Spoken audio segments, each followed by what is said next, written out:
So for the third position,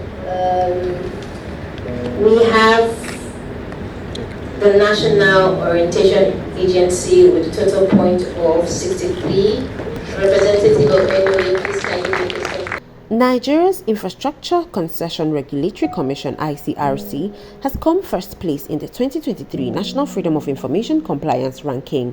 This is followed by the Nigerian Investment Promotion Commission (NIPC) and the National Orientation Agency (NOA) coming second and third respectively.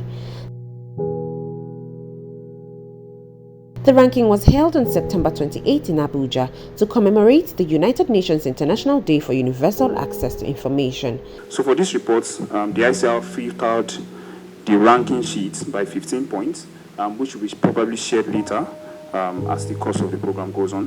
So using this as a benchmark for performances in the MDAs. So this means that any MDA that scored below 15 points in the last 3 years either failed to respond to FOI requests by the organizations or did not respond after the deadline threshold.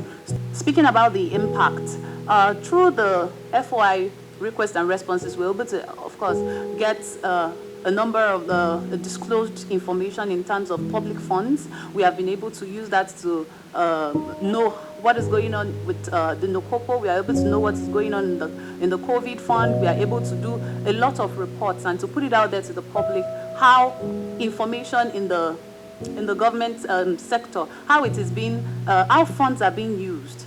The topic of this year's event, which I'm speaking on, the importance of online space for access to information, aligns very much with open government partnership principles of transparency and accountability, participation, technology, and innovation.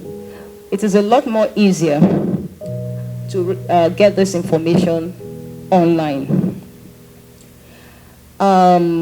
It is a lot easier for the institution as well to publish information in their institutions online so as to reduce the traffic of people who come in to ask for information.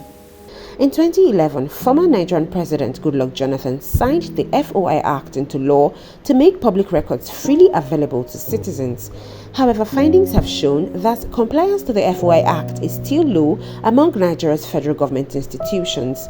This FOI Act has been a veritable tool for journalists to ask information of public interest.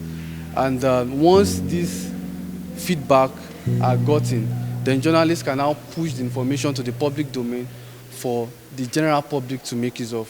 So today we are having a kind of ranking activity to recognize MDAs that have actually been responding, to freedom of information requests sent out by members of the coalition. Information isn't so available or easy to access in the public space.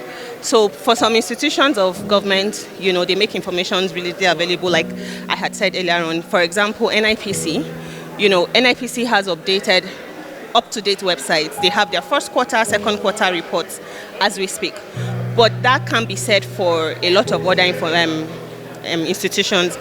And then also you have institutions where, the business or the mandate of the institution is not easy to access on the website. The ranking is done annually by a coalition of civil society organizations, including the International Center for Investigative Reporting (ICIR), Public-Private Development Center, Right to Know, Major Rights Agenda, and BudgIT.